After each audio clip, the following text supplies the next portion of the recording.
The Rememberer helps people who suffer from memory loss. Globally, 50 million people suffer from memory loss, and 60% to 80% of the cases are Alzheimer's disease. That's about twice the population of Australia.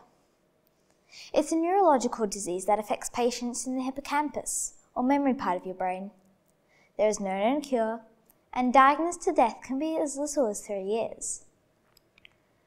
This slide shows a comparison between a healthy brain and one affected by Alzheimer's disease.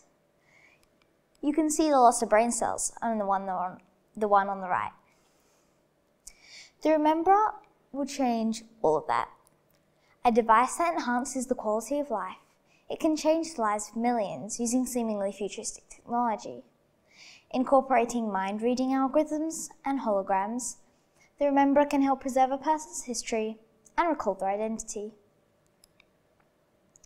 Famous mind readers include Spock from Star Trek, Professor Xavier from X-Men, and Doctor Who from, well, Doctor Who.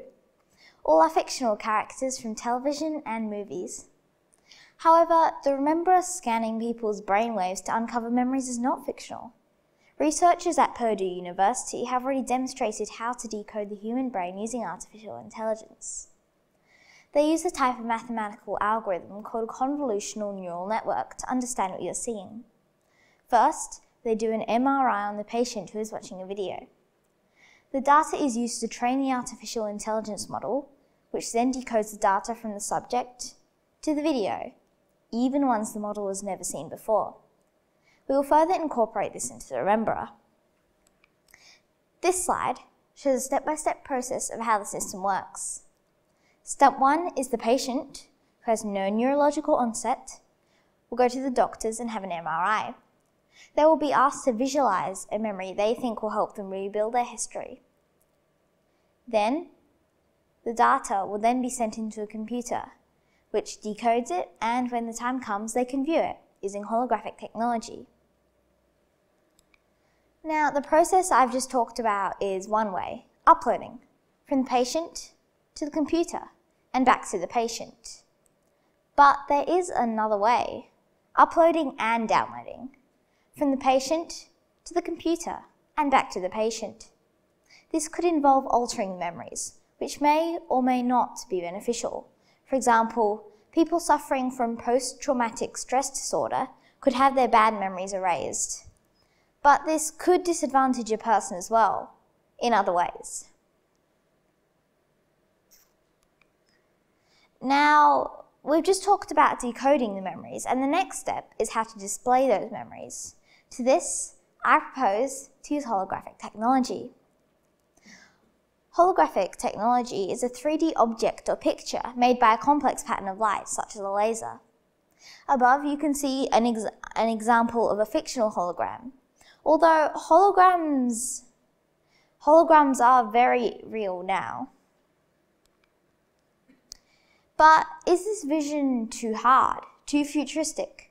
The answer is no. Elements of it have already happened and are in the past. We just haven't yet incorporated the technology and made it commercially viable and available. As an example, let us consider Stephen Hawking's circumstances. Stephen Hawking, a 21st century genius, suffered from a disease which gravely affected his communication. 50 years ago, providing Professor Hawking with the technical ability to communicate would have seemed extremely futuristic, if not impossible. However, Intel Corporation developed Stephen's communication, which turns facial movements into text. A slight cheek movement is detected by an infrared switch mounted on his spectacles. Compared to this, the Rememberer is not futuristic. However, there are some pros and cons to this device. The pros include preservation of memories and identity. It assists people with temporary or minor memory loss, and it assists carers, family, and others to better understand the affected person. However, the cons include identity theft, and it could involve potential false memories to be created. Now, the future is here, but where are you? Thank you.